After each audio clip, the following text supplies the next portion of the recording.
يجي قبل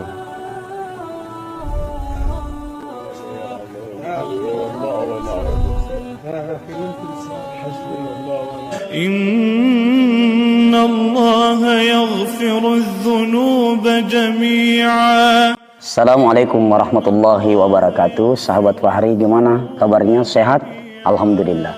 Berjumpa kembali di ruang ini. Insyaallah Anda tidak salah memilih kamar, Anda tidak salah memilih ruang.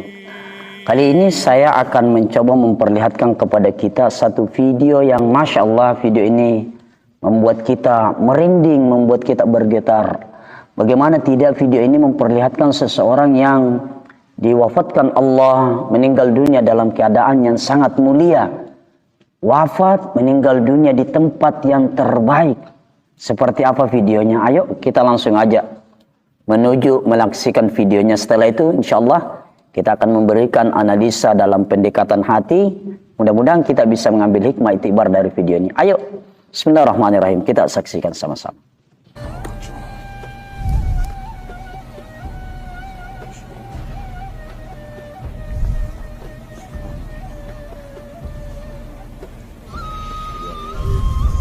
السلام ورحمة الله. هو تقريبا والله أعلم توفى. تقريبا توفى. والله أعلم. هو الإعدام؟ لا هو الشيخ اللازم. هو بيجي قبل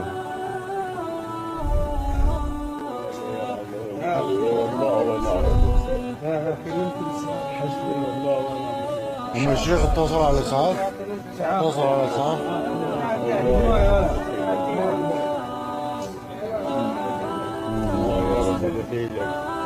حسن الخاتمة يا أخي والله. حسن الخاتمة. حسن الخاتمة يا أخي والله. حسن الخاتمة. Masya Allah sahabat Fahri, orang dalam video ini wafat dalam keadaan atau sedang membaca Al-Quranul Karim, yang pastinya juga dalam keadaan suci, terjaga wudunya, dalam masjid sebaik-baiknya tempat di muka buminya Allah. Tentu orang-orang yang ada bersamanya saat itu tak menduga, karena ini terjadi sesaat akan iqamah, pelaksanaan salat fardu berjamaah akan dilaksanakan. Dan kita juga tadi mendengar ada suara seseorang yang hadir saat itu mengatakan husnul khatimah, husnul khatimah. Ya, husnul khatimah, semua orang pasti mendambakan meninggal dalam keadaan husnul khatimah. Karena dengan meninggal husnul khatimah berarti seseorang itu menghadap Sang Pencipta Allah Subhanahu wa taala dalam kondisi baik, dan insya Allah akan mendapatkan ridhonya Allah Subhanahu wa taala. Tentu sahabat Fahri, di antara kita tidak seorang pun yang dapat memprediksikan kapan kematian itu tiba, karena kematian hanya Allah Subhanahu wa taala yang mengetahuinya. Banyak sering kita dengar ada manusia atau ada orang yang kemudian wafat dalam kondisi keadaan yang berbeda-beda. Ada ustaz misalnya yang sedang menyampaikan khutbah atau berceramah, tiba-tiba Allah wafatkan dia, alhamdulillah. Ada juga orang dalam keadaan sujud dan wafat, alhamdulillah. Ada juga yang sementara baca Al-Quran diwafatkan Allah, alhamdulillah. Namun ada juga orang yang sementara balap liar, tiba-tiba kemudian kecelakaan wafat. Ada yang lagi main gaplek, main judi, diwafatkan Allah, na'udzubillah summa na'udzubillah. Jadi husnul khatimah itu adalah bahagia saat sakaratul maut menjemput. Siapa sih yang tidak mau? Semua orang saya kira ingin mendapatkan husnul khatimah, termasuk Anda, saya yakin itu. Beberapa cara yang bisa kita lakukan kalau kita punya rencana ya wafat dalam keadaan husnul khatimah. Bagaimana caranya? Silahkan dicatat. Yang pertama sahabat Fahri adalah mari kita selalu konsisten membiasakan diri melakukan ketaatan kepada Allah. Karena lagi-lagi tidak ada yang bisa memprediksi kapan kita dan dalam kondisi apa kita akan diwafatkan oleh Allah Subhanahu wa taala. Tentu hal yang baik saya rasa ketika kemudian kita wafat atau meninggal saat sujud salat, meninggal saat umrah atau haji, meninggal atau wafat saat zikir, menuntut ilmu dan ketaatan-ketaatan lainnya. Yang kedua, bergaul dengan orang yang baik, orang yang saleh, taat dan punya rasa takut pada Allah Subhanahu wa taala. Jangan asal pilih teman, karena perlu Anda tahu yang mewarnai seseorang itu adalah dengan siapa dia berkawan. Yang ketiga, Ya, jangan lakukan lagi kebiasaan-kebiasaan buruk. Jauhilah kebiasaan-kebiasaan buruk sekecil apapun itu yang mungkin pernah Anda lakukan. Dan yang keempat, mari kita membiasakan diri kita berwudu sebelum tidur. Tujuannya apa? Tujuannya karena kita tak bisa dan tak tahu kapan kematian itu akan datang. Jika kita ditakdirkan Allah diwafatkan saat tertidur, maksudnya tidur tapi tidak bangun-bangun lagi, maka paling tidak saat nyawa kita diambil Allah Subhanahu wa taala. Kita tertidur tapi kita diwafatkan Allah dalam keadaan suci. Karena apa? Karena sudah selesai berwudu. Selanjutnya adalah ketika Anda menginginkan wafat dalam keadaan husnul khatimah dicintai Allah, adalah belajarlah untuk kemudian membuang jauh-jauh sifat mudah marah. Anda ya merasa suka marah-marah atau dianggap pemarah, maka ingat pesan Nabi. Ini apa kata Nabi? La taghdab walakal jannah.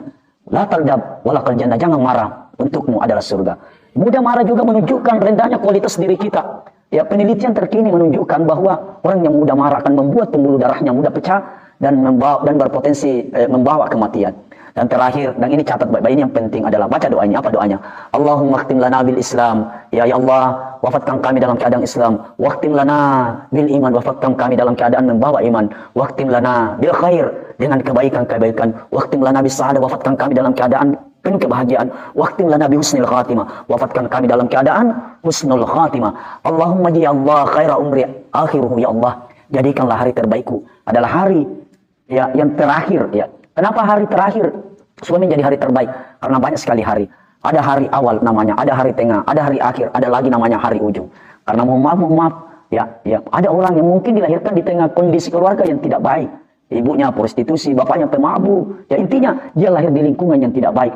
Tapi kemudian dalam perjalanan hidupnya sampai suatu waktu ketika dia mendengar seseorang yang berbisik di telinganya dengan satu kalimat, kamu akan mati, kamu akan mati. Rupanya satu kata yang tulus dan dari lubuk hati yang paling dalam itu kemudian menusuk ke dalam tangkai jantungnya sampai ke otaknya, sampai ke ubun-ubunnya, sampai ke sumsumnya, sampai di tengah malam terngiang kembali di telinganya kata, kamu akan mati. Dan itu membuat dia sadar dan membuat dirinya menjadi sosok pribadi yang baik. Dan ketika dia wafat, Allah takdirkan dia diwafatkan Allah dalam keadaan husnul khatimah. Tapi ada juga orang, mohon maaf, naudzubillah, di awal kehidupannya baik, lahirnya di lingkungan yang baik, bahkan disekolahkan di pondok pesantren malah, ya intinya lingkungannya baik, tapi kemudian dalam perjalanan hidupnya, naudzubillah, dia tersesat, lupa kepada Allah dan mati dalam keadaan su'ul khatimah, mati dalam keadaan mendapatkan murkanya Allah Subhanahu wa taala, naudzubillah. Dan tentu saja yang kita rindukan, yang kita inginkan adalah awalnya baik, tengahnya baik, dan paling penting ujungnya juga baik. Sahabat Fahri, apa yang ingin saya sampaikan di ruang ini adalah kita atau Anda yang mungkin merasa punya banyak dosa, punya banyak kehilapan masa lalu, jangan pernah putus asa dari rahmat Allah. Putus belanja, orang masih bisa hidup. Putus beras, ya orang masih bisa hidup 3 bulan. Putus air, masih bisa bertahan 3 hari. Tapi kalau sudah putus asa dari rahmat Allah, hanya 2 kemungkinan, mati atau kemudian mengikuti bisikan setan. Kita semua pada akhirnya minta kepada Allah agar Allah ya memberikan kita konsistensi hati dalam kebaikan, istiqamah kita, amin. Antum yang merasa banyak amal, jangan dulu sombong, jangan bangga.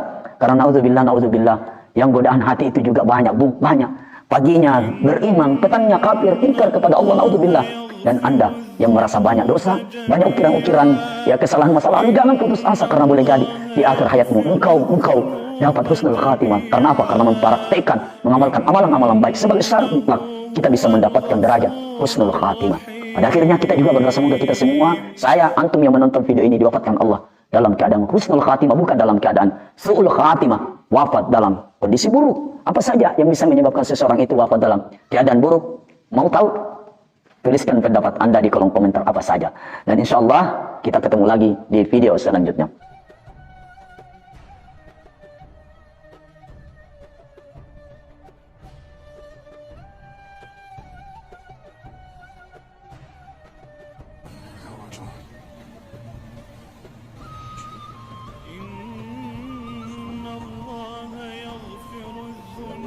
Waalaikumsalam warahmatullahi. هو تقريبا والله توفى. تقريبا توفى. والله. Jangan lupa subscribe dan komen channel YouTube ini, Fahri Paris.